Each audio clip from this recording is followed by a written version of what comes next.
Hello guys, welcome to Harry's vlogs. ये है हमारा सेकंड पार्ट हिमसागर एक्सप्रेस का। ये पार्ट में कवर करूंगा कटपाड़ी से लेकर बलहरशाह तक जो रात में आएगा। अभी तक we have covered the distance of 875 kilometres. अभी तक की जर्नी बहुत अच्छी रही। कल रात में मैंने अपना कैमरा चार्ज किया एंड मैं आराम से आके सोया। Katpadi is in the Vellore district of Tamil Nadu. यहाँ से कढ़ई कैनाल बहुत ही ज्यादा पास है। अगर आपने मेरा कढ़ई कैनाल वाला व्लॉग नहीं देखा है तो आपको आई लिंक आ रहा होगा, ऊपर जाइए, आराम से व्लॉग देखिए। काफी मेहनत लगी थी उसमें भी और उसको अच्छे से जाके एंजॉय कीजिए। ये व्लॉग शुरू करने से पहले मैं आपको बताना चाहता हूँ कि मैं कर रहा हूँ बहुत बड़ा giveaway Skullcandy headphones का। आप अपनी स्क्रीन पे देख रहे होंगे मैं किस चीज की बात कर रहा हूँ। एग्जैक्टली मैं वही गिव अवे कर रहा हूँ। गिव अवे में पार्ट लेने के लिए आपको देना होगा फीडबैक, करना होगा सब्सक्राइब, करना होगा शेयर। अगर आपको पसंद आया तो प्लीज गाइज पार्टिसिपेट कीजिए।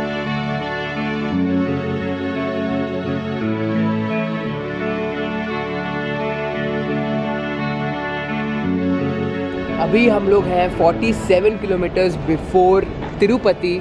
और तिरुपति किस चीज़ के लिए फेमस है आप सबको पता है। मेरा कंफ्यूजन ये है, इस ट्रेन में 2 थर्ड एसी के बोगीज हैं और मैंने देखा कि जब ये ट्रेन कर्व ले रही थी तो एक सेकंड एसी का भी डब्बा है वो आगे है। मेक माई ट्रिप में एंड गो आई बी में ऑप्शन ही नहीं था कि सेकंड क्लास का एसी मैं बुक कर पाऊँ। किसी को पता हो ऐसा क्यों हुआ है? बिकॉज B1 B2 तो हम बुक कर सकते हैं मेक माई ट्रिप से। We have departed from Katpadi. यहाँ पे हमारा 5 मिनट का स्टॉप था। आप जब भी व्लॉग करो स्टेशन टू स्टेशन आप देखो कितने ज्यादा लोग आपको देखे हैं। और you have to focus on your content, you have to focus on what you are telling to the public. Because अगर आप उन पे ध्यान देंगे तो आप नहीं बोल पाएंगे आप क्या बोलना चाहते हैं।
आप जो मेरे सामने देख रहे हैं ये है ईस्टर्न घाट और आई होप आप देख पा रहे होंगे सनरेज है, सूरज की किरणें हैं वो कैसे पहाड़ों के ऊपर से आके नीचे गिर रही हैं। कितना ज्यादा खूबसूरत लग रहा है। वो है sun rays and because of clouds जो है सनरेज थोड़ी स्पर्स हो गई हैं और अलग से दिख रही हैं जो बहुत ही ज्यादा सुंदर है।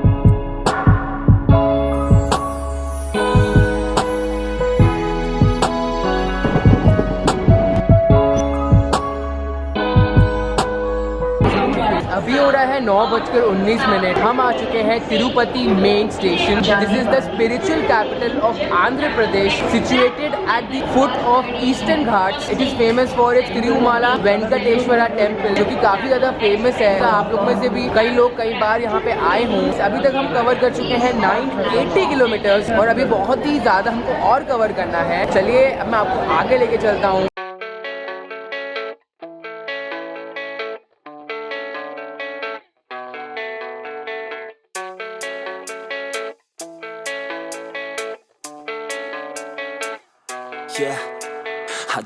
We have departed from Tirupati. मुझे उम्मीद नहीं थी कि सेकंड एसी का डब्बा भी है और उसमें बुकिंग हो सकती है। मैं चाहता हूं कि मेरा कंटेंट कॉम्प्रोमाइज़ ना हो और आपसे इंटरेक्शन भी कॉम्प्रोमाइज़ ना हो। कभी कभी थर्ड एसी में थोड़ा सा क्योस हो जाता है जिसके कारण मुझे लगता है कि शायद मैं अपना कंटेंट कॉम्प्रोमाइज़ कर रहा हूँ, जो कि मेरे लिए सबसे बड़ा लॉस हो सकता है। अभी हो रहा है 9:50 और हम आ चुके हैं रेनिनगुंदा जंक्शन में जो कि सब अर्बन एरिया है तिरुपति का। तिरुपति से सिर्फ 10 किलोमीटर ही दूर है बाय रेलवेज और बाय रोडवेज सिर्फ 7 किलोमीटर दूर है। कभी आपने सोचा है कि स्टेशन मास्टर की ड्यूटी क्या रहती है? अब आप बोलेंगे स्टेशन मास्टर की ड्यूटी मतलब क्या? मास्टर होता है स्टेशन का। कुछ होल एंड सोल रिस्पॉन्सिबिलिटीज होती है स्टेशन मास्टर की जो कि सबसे ज्यादा इंपॉर्टेंट होती है। Station master is a whole sole responsible person of the safety of that station, और जितने भी एम्प्लॉयज उसके अंडर काम करते हैं उसका भी ध्यान स्टेशन मास्टर रखता है। जितने भी सिग्नलिंग क्रॉसिंग्स होती हैं, जितना भी सेफ्टी का काम होता है वो भी स्टेशन मास्टर देखता है। कई रूरल एरियाज में हो सकता है बहुत छोटे स्टेशन हो, एक स्टेशन मास्टर के अंदर बहुत सारे स्टेशन हो। ये भी हो सकता है स्टेशन बहुत बड़ा हो और वहाँ पे स्टेशन मास्टर्स की ड्यूटी लगी हो। तो दोनों चीजें हो सकती हैं। It depends on the rural and the urban area and the size of the station and the population of the station. जो स्टेशन मास्टर का सैलरी रहता है अप्रोक्सीमेटली, ये श्योर नहीं है, don't quote me on this, वो tentative है। It is somewhere around 20 to 30K। So 20 to 30 ना government job, it's a great deal. उनकी रिस्पॉन्सिबिलिटी उतनी ही डबल ट्रिपल है। स्टेशन मास्टर का ये भी काम होता है प्रीवियस स्टेशन के स्टेशन मास्टर को ये इन्फॉर्म करना कि एक पर्टिकुलर ट्रेन वहाँ से निकल चुकी है, तभी जो दूसरा वाला स्टेशन मास्टर है प्रीवियस स्टेशन का, वो जो है पीछे वाली ट्रेन को अलाउ करता है आगे जाने के लिए।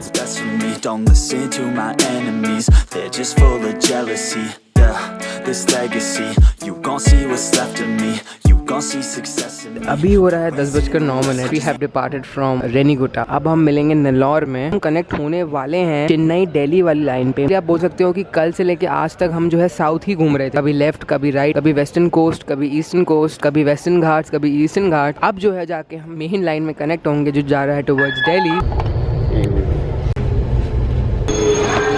Very good afternoon to all of you. अभी हो रहा है 12:54। हम आ चुके हैं नेल्लौर में and we have covered the distance of 1112 kilometre so far. Pantry का खाना है, वेज में ज़्यादा ऑप्शंस नहीं है, पनीर के ऑप्शंस नहीं है, सिंपल दाल चावल और चपाती, दैट्स ऑल, ज़्यादा कुछ नहीं मिलेगा। नॉन वेज में आपके पास सिर्फ बिरयानी ही है। मैंने खा ली है मैगी बिकॉज मुझे वो ज़्यादा प्रेफरेबल लगा, बट अगर आप चाहें तो आप खा सकते हैं। वेज थाली है, दैट इज ऑफ 80 bucks, लेके खा सकते हैं। पनीर मुझे बहुत पसंद है और उनके पास नहीं था।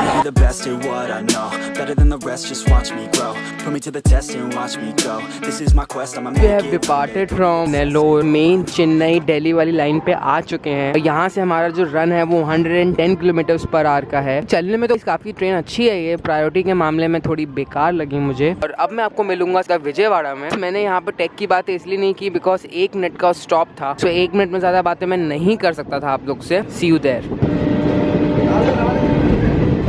Selective with my notes, call me aggressive with my flow, call me offensive even though Joe, I ain't gonna lie, life's tough, try to get by, life's rough, try to do it right। अभी हो रहा है 3:11 और हम हैं around 62 kilometre पहले विजयवाड़ा के। यहाँ पे गर्म ब्रीज तो चल ही नहीं रही है, यहाँ पे गर्मी है ही नहीं। एसी से बाहर आके बैठने और खड़े होने में ज्यादा मजा आ रहा है एज कम्पेयर टू अंदर एसी में बैठने में। Even though you try, you still mess up, but I'm still gonna fight for what I love, still gonna die for what I love, still gonna try, I won't give up, still gonna fight until I won. They say I'm late, got nothing left, and I'm not quite there yet, but अभी हो रहा है 4:03। हम आ चुके हैं Vijayawada and we have covered the distance of almost 1370 kilometres. 2700 कुछ kilometre अभी भी बचा है। विजयवाड़ा जो है it comes under Andhra Pradesh. और अगर मैं आपसे पूछूं बहुत ही सिंपल सा सवाल कि आंध्र प्रदेश का कैपिटल क्या है, तो आप बोलोगे यार कई लोगों को तो पता ही होगा ऑफकोर्स, तो मैं बताता हूँ, थोड़ा कंफ्यूजन है। आंध्र प्रदेश का कैपिटल है अमरावती और अभी अभी एक लॉ पास हुआ है कि आंध्र प्रदेश के 3 कैपिटल्स होने चाहिए, जिसमें से एक होगा अमरावती, एक होगा विशाखापट्टनम और एक होगा कुर्नूल। अगर मैं आपसे पूछूं व्हाट इज सोलर एनर्जी, तो आपके मन में क्या ख्याल आएगा? आप बोलोगे यार ये इतना फालतू सवाल है, तो सबको पता होता है। बट नहीं, अगर मैं आपकी डेफिनेशन पूछूं तो आप बोलोगे यार वो एनर्जी जो नेचर फ्रेंडली हो। Yes guys, of course that is true, जो नेचर फ्रेंडली हो। Energy from the solar objects which is moon, which is star, sun, of course उनसे ली गई एनर्जी को बोलते हैं हम सोलर एनर्जी। और ये एनर्जी जो है ये जाती है सोलर पैनल्स में, और ये सोलर पैनल्स इसको कन्वर्ट करते हैं डीसी करंट में, और डीसी करंट से ये कन्वर्ट होता है एसी करंट में, और ये करंट स्टेशंस में, एयरपोर्ट्स में वगैरह वगैरह हर जगह मिल जाता है। इंडिया का सबसे पहला सोलर पावर से चलने वाला स्टेशन, उसका नाम है मालवाल स्टेशन, जो कि है जम्मू एंड कश्मीर में। इसकी लोकेशन है 490 metres above the sea level. ऐसा भी नहीं है कि 100% सोलर पावर से चलता है, इसके लिए बैकअप के लिए JNK सरकार ने अलग से इलेक्ट्रिसिटी बोर्ड रखा हुआ है कि बाई चांस अगर सोलर एनर्जी यहाँ काम ना करें तो JNK इलेक्ट्रिसिटी बोर्ड प्रोवाइड कर दे। अगर गाइस मैं बात करूं इंडिया का पहला ऐसा स्टेशन जो 100% सोलर एनर्जी से चलता है, तो वो है हमारा गुवाहाटी रेलवे स्टेशन। अगर मैं बात करूँ गुवाहाटी स्टेशन की, तो Guwahati station per day 20,000 passengers carry करता है। इतना बड़ा स्टेशन सोलर पावर से चलाना is a big deal. And I'm not giving in, I will not let them win, I won't stop till the end, no. यहाँ पे हमारा आने का राइट टाइम था 4:10 में और हम यहाँ पे लगभग 7-8 मिनट बिफोर आ गए और हम पहले चल रहे थे 50 मिनट लेट। तो अब हम जाएंगे 4:20 में और अभी हो रहा है 4:13। 48 आवर्स बाद लगभग जो है हम जम्मू पहुँचेंगे, मतलब परसों के दिन पहुँचेंगे आफ्टर 48 आवर्स।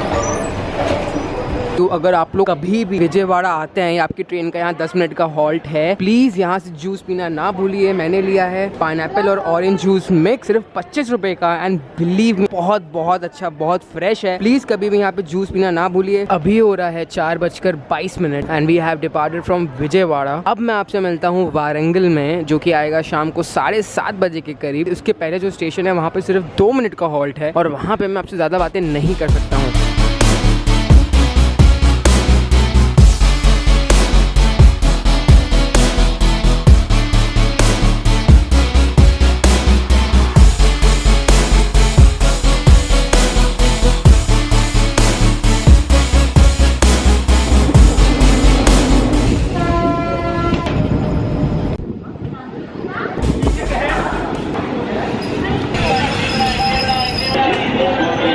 अभी हो रहा है 7:51 और हमारा यहाँ राइट टाइम पहुँचने का था 7:53। हम आ चुके हैं वारंगल में। We have almost cover the distance of 1573 kilometres from Kanyakumari. जो वारंगल है, यहाँ से हमारा आगे जाके जो रूट है वो कोजॉइंट होता है बैंगलोर दिल्ली वाले रूट में। तो अभी हम चेन्नई दिल्ली वाले रूट में हैं। आगे जाके एक स्टेशन आएगा काजीपेट, तो वहाँ पे हम कोजॉइंट हो जाएंगे बैंगलोर दिल्ली वाले रूट में और वो दोनों रूट एक साथ जाएंगे दिल्ली वाया नागपुर। मैंने अपने लास्ट वाले व्लॉग में आपको बताया होगा ये जो पत्थर होते हैं, ये गिट्टी होते हैं, ये क्यों डाली जाती है ये गिट्टी, इनका काम क्या होता है। बिकॉज ये शॉक अब्जॉर्बर्स होते हैं। अगर मैं बताऊं, जो ये कंक्रीट के स्लीपर्स हैं, 2 टाइप के स्लीपर्स होते हैं। एक होता है टिम्बर वाला स्लीपर और एक होता है कंक्रीट वाला स्लीपर। जो आप मेरे सामने देख पा रहे हैं ये है कंक्रीट वाला स्लीपर और इसका वेट है somewhere around 300 to 350 kgs। Imagine guys, एक स्लीपर का वेट है। टिम्बर वाले स्लीपर्स होते हैं, उनका वेट होता है समवेयर अराउंड 69 to 113 kg। ज्यादातर यूज नहीं होते हैं। अगर मैं बात करूं इनके प्राइसिंग की, तो एक कंक्रीट वाला स्लीपर का जो प्राइस होता है ना, it varies from 2300 to 3300। Imagine guys, एक का। इमेजिन अगर मुझे पटरी बनानी है, मुझे अगर ट्रैक बनाना है चेन्नई से लेके दिल्ली तक, तो इमेजिन कितने ज्यादा स्लीपर यूज हुए होंगे कंक्रीट वाले। आप कॉस्टिंग देख सकते हैं। Let me tell you, Balharshah will be the last station. मैं इस वाले ब्लॉग में कवर करूंगा। ये जर्नी हो रही है बहुत ज्यादा लॉन्ग। आई होप आप लोग एंजॉय कर रहे होंगे। आई होप आपने फर्स्ट पार्ट एंजॉय किया होगा। जितना चाहे शेयर कीजिए, बिकॉज मैं आपको बता चुका हूँ कि अगर आपको गिव अवे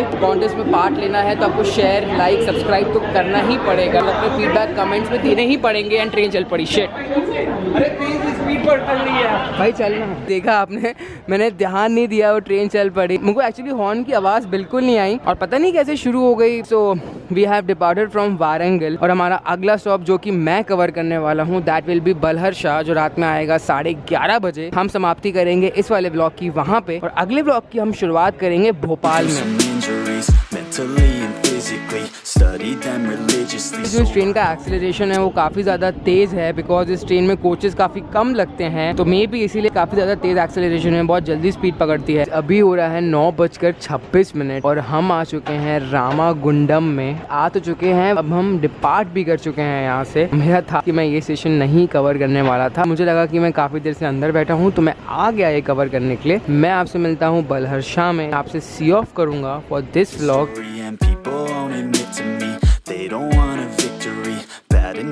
अभी हो रहा है 11:27। हम आ चुके हैं बलहरशाह जंक्शन। स्टेशन का नाम तो बलहरशाह है बट शहर का नाम जो है बलहरपुर है।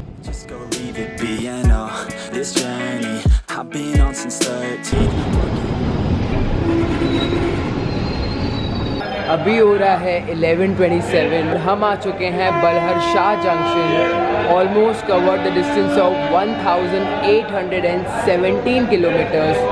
जस्ट इमेजिन, ऑलमोस्ट 50% जर्नी हम कंप्लीट कर चुके हैं। 1937 किलोमीटर्स और बचा है टुवर्ड्स जम्मू। अगर आपको सेकंड पार्ट पसंद आया, आपको पता है क्या करना है, आपको लाइक करना है, सब्सक्राइब करना है, शेयर करना है, प्यार देना है बहुत सारा कमेंट्स में, ताकि मैं ऐसी मोटिवेट होता रहूँ। सेकंड पार्ट में कर रहा हूँ यहीं पे खत्म। गिव अवे के बारे में आप लोग मत बोलना, पता है मैं कितना बड़ा गिव अवे करने वाला हूँ अपने चैनल पे। आई होप आपको ये वीडियो पसंद आया होगा। आई होप मैं आपको डिजिटली अपने साथ घुमा पाया। आई नो गाइस, मैं खाने पीने का ज़्यादा कुछ नहीं दिखा पाया इस ट्रेन में, बिकॉज थर्ड AC में काफ़ी, मतलब इस वाले कोच में काफ़ी ज़्यादा क्योस है, और खाना पीना मैंने इतना कुछ खास आज खाया भी नहीं गाइस। कल मैं कुछ खाऊंगा, बहुत ही एक्साइटिंग चीज़ें, और मैं आपको दिखाने की कोशिश करूंगा। नेक्स्ट ब्लॉग की मैं शुरुआत करूंगा भोपाल से। ये आएगा कल 9:25 में, और हम जाएंगे दिल्ली तक, जो कि होगा third part. Stay tuned on Harry's Vlogs. Please take care. Bye-bye.